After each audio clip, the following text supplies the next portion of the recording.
As I was making Drop It, I sat thinking, how do I best market this game? Then it hit me, I'll just talk about everything I've done the last year. That'll be a quick and easy way to get some eyes on me, right? I've been working on this video for over 3 weeks now, because boy do I have a lot to talk about. I've developed games in 3 different engines, went to an awards show, participated in multiple game jams, and shown off our game at a convention.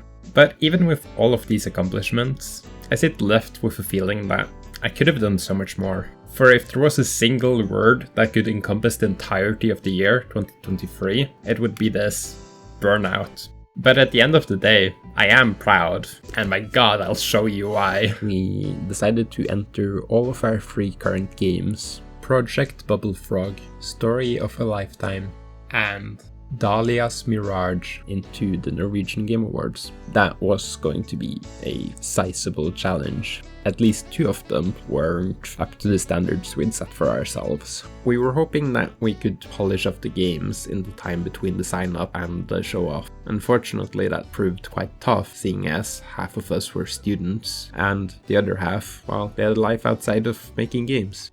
We had a whimsical racing game, Project Bubble Frog, where you're a frog racing down a water slide inside of a bubble. The idea there would be that it would be a casual racing game where you would mostly play off of your momentum and bounce around, utilizing your bounces to get around the stage. Initially, we really liked the idea, and on a flatter stage, it controlled relatively well, and we had fun with it. However, there are a lot of issues with it that we didn't end up fixing. The camera for the character is bad. It easily makes it so that the player becomes disoriented, and whilst having low control of the character, we're quite okay on a flatter plane, but as soon as it became super sloped, as a water slide is, you no longer had basically any control of the character.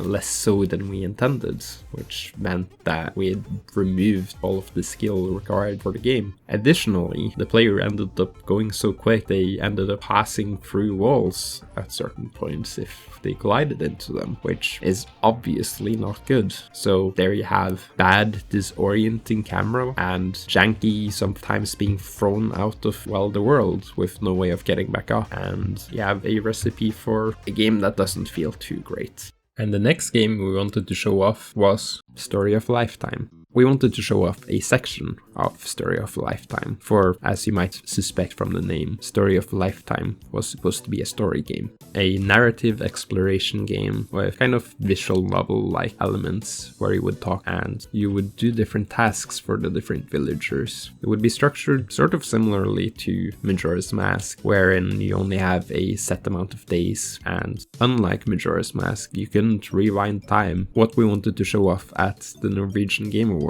was a section of this game, the potion minigame specifically. Since the game was the big project that we were working towards, all of us were really passionate about. Meanwhile, this was going on, I had compulsories, and I even had to make another game for the course I was in. This resulted in, well, the Story of a Lifetime potion minigame to not be as polished as we have liked, and that's because half of us are students. It felt extra bad that we didn't manage to give it the time and love that we thought it deserved. The user interface and user experience was quite poor. It was hard to play, even for me, and I partially designed how the potion minigame should work. This was due to how we were presenting the information to the players, which made it quite hard to understand. We knew that this was something we could fix if we put our minds to it. However, we didn't really have the time or energy to complete the entire game, and that's where it kind of fell apart. It was just too large of a game. This led to us coming to the most obvious solution, which was, well, we'll just shelf it until we are able to make it, if we even want to make it at that point. Of course, that wasn't a quick decision. In fact, it's not a decision we came to until at the end of summer. Fortunately, we still had one polished game for the Norwegian Game Awards.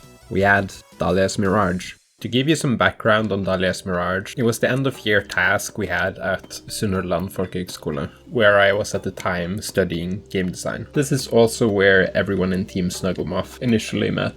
The now members of Team Snugglemot had for the most part already decided that we'd be founding a company together, so we sort of saw it as an opportunity to see how well we would work together. Dalia's Mirage is a top-down puzzle game set in an abandoned Aztec-inspired temple, where you can become up to 2 clones in order to help yourself complete a variety of puzzles to escape the temple and resume your godly duties. It's really a short and sweet puzzler. Whilst the mechanics of the game are very simple, it was done so intentionally because the entire production timeline for the project was 4 weeks. The first of the 4 weeks was spent just on pre-production, which meant all of the planning for the game, and I also made prototypes for how the game would work at this stage. For Dalia's Mirage, I was responsible for creating the core systems. This meant a movement for the player, the cloning functionality, and how all of the puzzle elements work mechanically. We learned a lot from prototyping. We learned a lot more about the scope of the game, like what we would want to do, how we could expand on it, stuff we would never have thought of if we hadn't done the prototyping. We really got more at prototyping than just figuring out what the game was. Additionally, we figured out what the game wasn't. We knew the game was a puzzle game, but initially we wanted it to be a twin stick game where each stick would be a different clone. Although that's a really good idea that could probably be pulled off really well by someone, it just wasn't the problem we wanted to solve at the time. It added a lot of mechanical complexity to the game that was counter to our point of making it a simple game. By the end of the pre-production week, our prototype was already feature complete. Us being able to fully prototype the game before production even started made it so we were set up for success. Since we already knew we had a working game, one of us could just focus on puzzle design the entire time, the rest could just focus on pumping out assets and polishing what we already had. Could put someone on just making the menu. Since we were riding the success of the pre-production week, we were able to just focus on finishing the game. Sure, there were some hiccups. Initially, we made the player character about half as tall as it needed to be, so we had to remake all of the player animations. We also cut down on the amount of clones the player could have. Initially, the concept was 4 clones, but we didn't end up making any puzzles that utilized more than 2. Instead of ever scoping the game up, we only ever scoped it down, whilst it was incredibly tempting the whole way through to just add moving platforms, just add X, just add Y. I think it paid off that we kept it very tight. For the post-production week, I was mostly focused on the visuals of the game. I meant mostly stuff like the lighting. So there you have emission from like the doors, the wires. We polished out how the hitboxes work. We fixed edge cases in the code. Our level designer even completely redesigned the last level. In the end, Dalia's Mirage was nominated for the following awards: Best Audio Design, Best Visual Design, Best Gameplay Design, and Game of the Year. Additionally, we ended up winning the prize for Best Visual Design. Winner is Dalia's Mirage. I guess that makes us award-winning developers. And seeing as we got a cool 1,500 crowns, I suppose we are professional game developers now. Despite winning one of the awards, I couldn't help but feel a bit disappointed, because neither of our 2 other games were nominated for anything, and that obviously makes sense. The other games that were shown at Norwegian Game Awards were really good, and the 2 other games we were showing, Project Bubble Frog and Story of a Lifetime, neither were very polished and could definitely have had a helping of more loving care. It also didn't help from my perspective that I had been quite preoccupied in the time leading up to Norwegian Game Awards. And in the spring semester, I had a bunch of work that had to be done. I had to make 2 games from scratch, a board game and a video game in Unreal Engine. Of course, neither were done alone, thank God. But this really bit into my time, and I unfortunately couldn't do as much for the Norwegian Game Awards that I would wanted and hope. I'm not going to talk a lot about the board game, but if you are interested, it is available on Steam Workshop for virtual tabletop. Although I won't get into it, we had a bunch of difficulty developing it, not on the development side, but on the interpersonal side. The artists were absolutely lovely throughout the entire process though. What I do want to talk about, however, is the video game we made.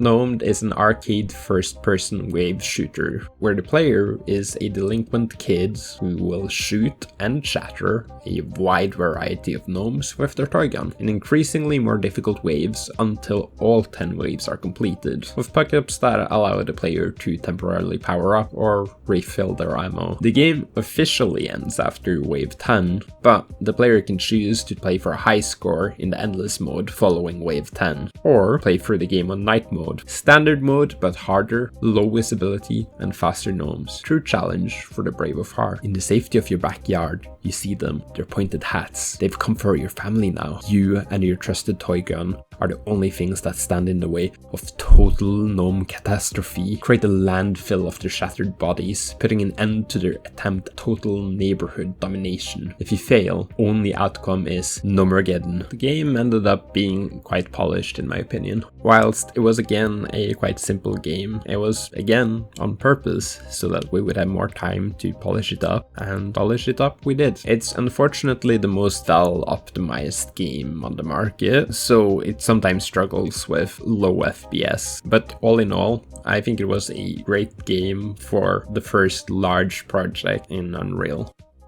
But we're getting way ahead of ourselves. I haven't even talked about Global Gamejam yet. For those that don't know, Global Gamejam is a game jam that is being hosted, well, globally. Whilst it is a global game jam, that mostly means that there are sites all over the world where you can go to participate. Luckily, there's one of the largest sites in Scandinavia, right where I study. I even joined and was one of the organizer of this site. And seeing as this was a game jam, and I had gotten pretty confident in my Blender skills at this point in time, I felt it was a fitting challenge that I would try and make all of the assets myself. That meant I just had to find a programmer and team up with them. So I ended up becoming the sole programmer of the group. Looking back, that should probably have been designed to, well, scope down the game. Cue almost sleepless nights, we made a working game.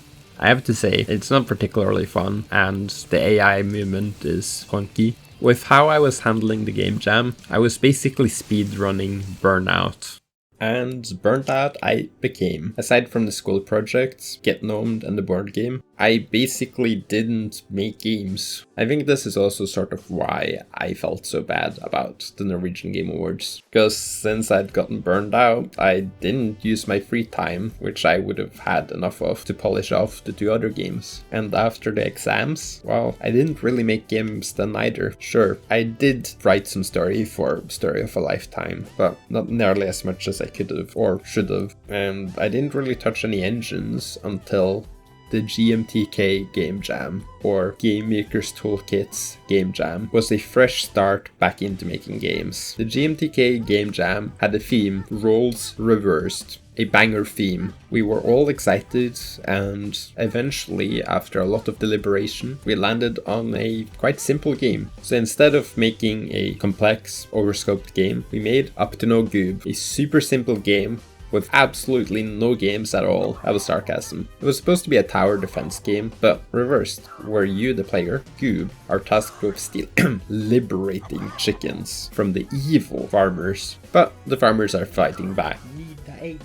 Need the omelet for omelet. Need more than eggs. We liked the game to the point where we decided to shelve our previous project, mainly Story of a Lifetime. This wasn't a knee-jerk reaction. It was something that probably should have done a lot sooner. We wanted to continue working on Up to No Goob. It had gotten relatively good reception from the players that had played it, and it was something that was small enough that we could reasonably polish it up and sell it if we added more to it. This was especially crucial considering half the team was about to go back to college. We're expanding it into a feature game with multiple worlds. After all, Goob needs to get more than just eggs for a proper good omelette.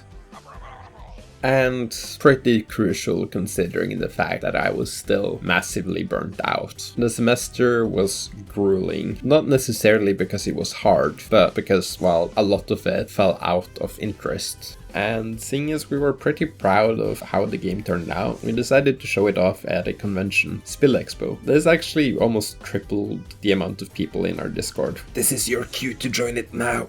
Unfortunately, at this point, we were still awaiting a response for getting a store page up, so we didn't manage to convert the players to wishlisters. This is your cue to wishlist it right this second. We got the opportunity to talk to a lot of people, and the reception of the game was actually really good. I had a great time, although I was definitely tired by the end of each day. I think the positive reception we got there helped to a certain degree alleviate the burnout when it came to game development. But what really de-rusted me was the fact that exams were coming up. And do you want to know what that meant? It meant that I had something to procrastinate. And what better to do when you're procrastinating than being productive with other stuff?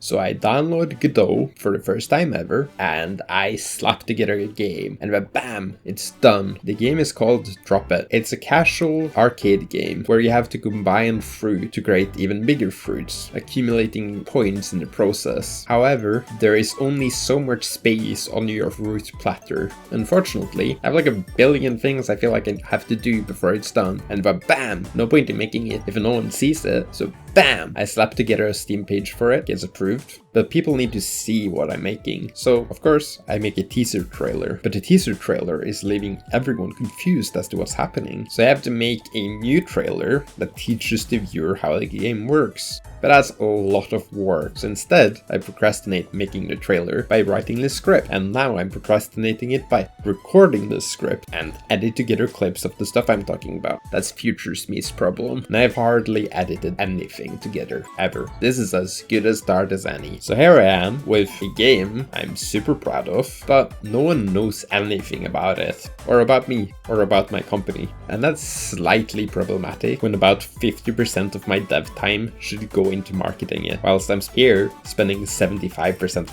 time just playing the damn game. It's really good. So I had this brilliant idea of, why don't I just do one of them video thingamabobs them kids doing these days? I am also a kid, I'm just really out of touch. So now that I've successfully kept your attention for the whole of insert time here, I figured it'd be pretty rad if you actually went on to Steam, wishlisted the game, joined the Discord, and then proceeded to bother me to actually complete this game. It's nearly done, like I swear, like it's really close. As in, I would probably be done if I didn't make this video first. Like, this has taken me way longer than I ever expected. And I know damn well my motivation is all over the place. Anyways, I guess thanks for watching. Like, that's what YouTubers say, right? And I won't say anything else, because I'm pretty sure I've already told you what to do. Or that you've figured out what people tell you at the end of videos at this point.